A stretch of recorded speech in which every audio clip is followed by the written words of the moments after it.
అందుబాటులోకి వచ్చారు. అందరికీ నమస్కారం. ముందుగా లింగం యాదవ్ గారు, మీతోనే స్టార్ట్ చేస్తున్నా. ఈరోజు ఈడీ విచారణ తర్వాత కేటీఆర్ బయటకు వచ్చి మాట్లాడడం, సుదీర్ఘ విచారణ కంటిన్యూ అయింది. అయితే ఆయన ఏం మాట్లాడతారా అని అంత ఉత్కంఠగా ఎదురు చూస్తే గతంలో పాడిన పాటే మళ్ళీ పాడినట్టు అనిపించింది. కక్ష సాధింపు చర్యలు, అందులో భాగంగానే ఈ కేసు పెట్టారు. దీని ద్వారా 10 కోట్లకు పైగా డబ్బు వృధా అవుతుంది, ప్రజాధనం వృధా అవుతుంది.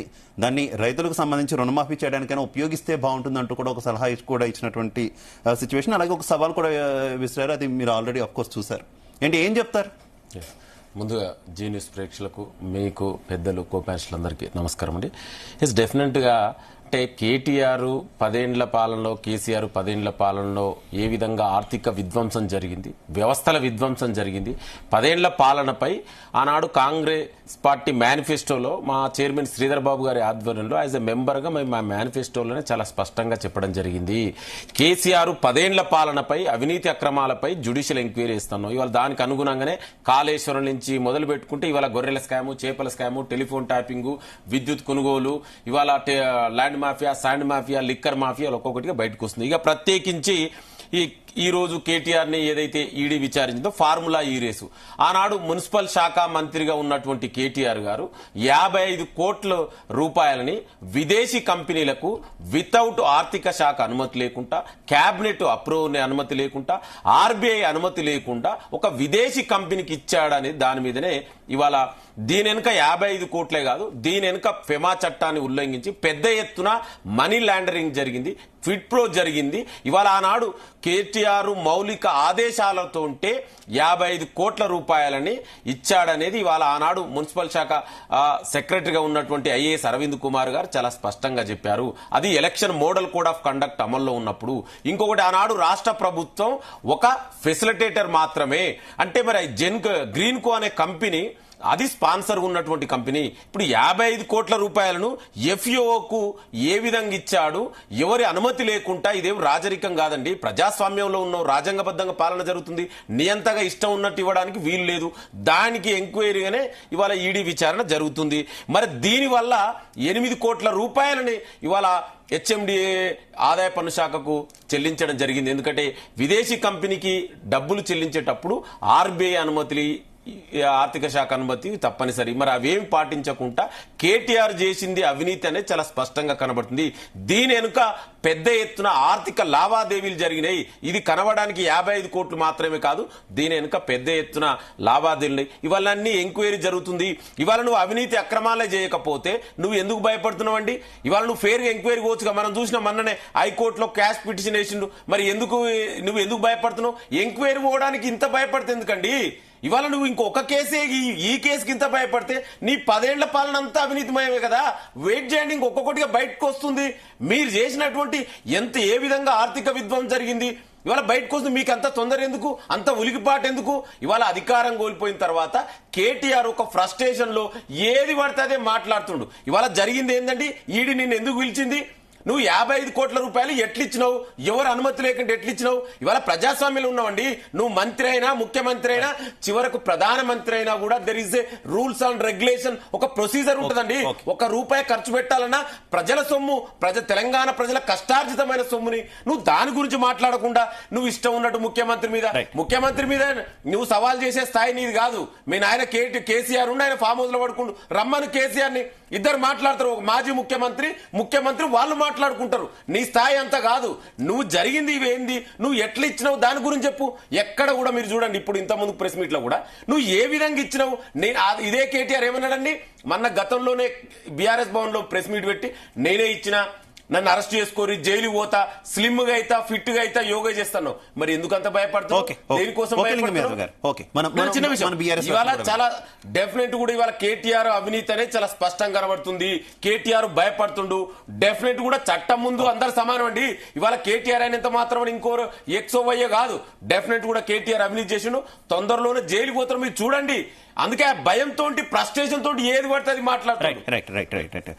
రూప్ సింగ్ గారు, లొట్టపీసు కేసు అంటూ తొలి నుంచి కూడా ఈ కేసు అసలు ఏం లేదు, అసలు అవినీతి జరిగినప్పుడు ఈ కేసు ఎక్కడది అది ఇది అంటూ కూడా వ్యాఖ్యానిస్తూ ఏంటి ఈ హడావడి ఏంటి? కేటీఆర్ ని అరెస్ట్ చేస్తారనో, లేదంటే కేటీఆర్ విచారణకు వెళ్తున్నప్పుడు ఏసీబీ విచారణకు వెళ్ళినా, లేదంటే ఇటు ఈ రోజు ఈడీ విచారణకు వెళ్ళినా బీఆర్ఎస్ శ్రేణులంతా కూడా ఒక్కసారిగా అక్కడికి వెళ్ళిపోవడం, ఇంత హడావడి ఎందుకు? లొట్టపీసు కేసు అన్నప్పుడు ఇంత హడావడి అవసరమా? అసలు ఏం జరుగుతుంది ఈ కేసు విషయంలో?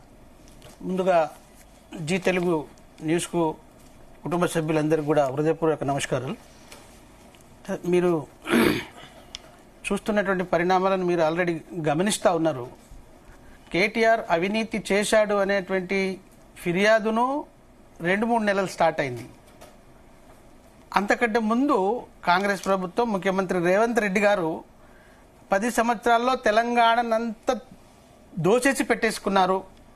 ముఖ్యంగా కాళేశ్వరం ప్రాజెక్టులో జరిగినటువంటి అవినీతి కంటే ఇంకా గొప్ప నీతి ఏది అవినీతే లేదు అనేటువంటి పద్ధతిలో 6 నెలలు హంగామా చేసి ఇడిచిపెట్టారు.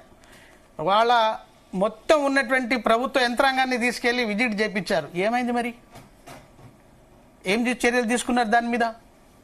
అంటే ప్రధానంగా ఈ రాష్ట్ర ప్రభుత్వానికి ఎన్నికల్లో గెలవడానికి వాళ్ళు ఇచ్చినటువంటి 6 హామీలు 100 రోజుల్లో పూర్తి చేస్తామన్నారు. 100 రోజులు దాటి సంవత్సరం 13 నెలలు, సుమారు 13 నెలలు పూర్తవుతున్నటువంటి సందర్భం.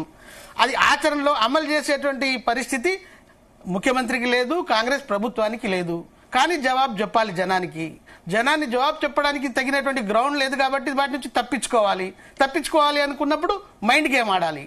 అంటే 6 నెలలు కాళేశ్వరం ప్రాజెక్టు పేరుతో కాలాన్ని గడిపేశారు. ఇప్పుడు కేటీఆర్ అవినీతి, కుంభకోణం, దోపిడీ రకరకాల బయట పెట్టడానికి ఎవరు వద్దన్నారు? ఇప్పుడు మీ చేతుల్లో ఉంది కదా ప్రభుత్వము. మీరు ఇప్పుడు కేసు పెట్టారు.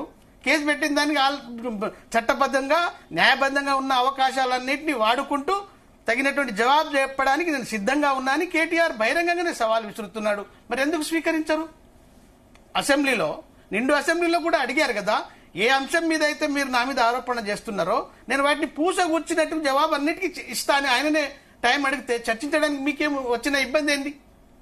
అంటే ప్రజల కోసం ప్రజల సమక్షంలో చర్చించడానికి మీరు సిద్ధపడరు, కానీ రకరకాల డిపార్ట్మెంట్లను ఉపయోగించి నిర్బంధం పెట్టాలి, లేకపోతే టీఆర్ఎస్ పార్టీని బీఆర్ఎస్ పార్టీని ఇక్కడ ఉనికి లేకుండా చేయాలనేటువంటి ఒక కంకణం తప్ప వాస్తవమైందని మీరు అనుకున్నప్పుడు అది జరగవలసిన పద్ధతిలో జరుగుతుంది. దాన్ని ఆల్రెడీ విచారణ జరుగుతుంది, ఈడీ విచారణ కూడా జరుగుతుంది, ఏసీబీ విచారణ కూడా జరుగుతుంది.